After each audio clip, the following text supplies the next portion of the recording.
7 years after I disappeared, my sister found my name on the organ donor registry. She stood in the transplant center, staring at the paperwork in the nurse's hands. Her brows knit as she looked at the photo attached to the file, along with the name I used to go by. "Where is he?" she asked. "He's in hospice on the 12th floor," the nurse answered quietly. "Today is the last day he'll still be conscious. The surgery is scheduled for tomorrow morning." Her expression turned cold as she headed upstairs. The moment she pushed open the door, she saw me sitting on the bed, writing my final letter. Landon. I looked up at her and smiled faintly. "You must have the wrong person, Ms. Bennett. My name is Jay Mercer, not Landon Bennett." She stepped toward the bed, her tone rigid. "Come home. Apologize to Mason, and I'll hire the best specialist in the country for you. That won't be necessary." I didn't even look up again as I signed the last line of the organ donation papers. I didn't do anything wrong. I'm not apologizing to anyone. After a long silence, Sherry Bennett let out a cold laugh. "You really haven't changed. 7 years later, and you're still pretending to be innocent." Her eyes narrowed, scanning me. "You're sick? What kind of illness needs surgery?" I smiled faintly. "Stage 4, glioblastoma, brain cancer." I glanced at the donation papers beside me. I figured my organs would do more good saving people than rotting underground. Something flickered across Sherry's face, but it vanished instantly, replaced by that same icy look. "Cut the act. Do you think playing pathetic is going to make me feel sorry for you?" Her gaze swept over the small hospice room, taking in the peeling walls, the worn folding chair, and the dying flowers by the window. "So life didn't work out after you left home? If you hadn't done those disgusting things back then, maybe you wouldn't have ended up like this." I lowered my eyes to my hands, now so thin, every bone showed clearly beneath the skin. I said nothing. "Landon." She said my old name softer this time, her voice cracking. "Are you really that sick?" I looked at her without blinking. "Why do you care, Ms. Bennett?" "Because I'm your sister." "No." My voice stayed calm. "Your brother died 7 years ago." Her face went pale with anger. "You really hate me that much? After everything that happened?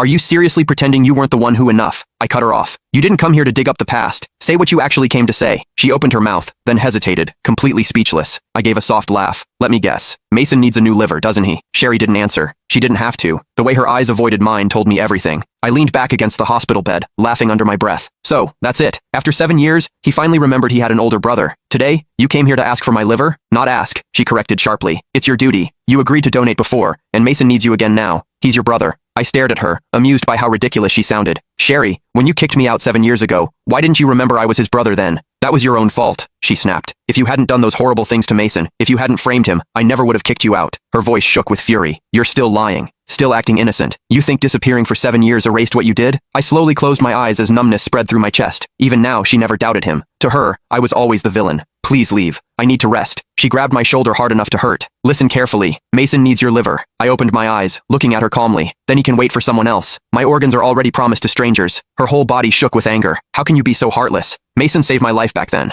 Without him, the Bennett family wouldn't even exist today, and you're nothing but an ungrateful parasite." I didn't answer, only turning my head toward the window. "Landon, let me make this clear," she said coldly as she released me. "If you refuse to save Mason, I won't let you have peace. I'll use every connection and every penny the Bennett family has to keep you alive. You'll spend the rest of your life wishing you were dead."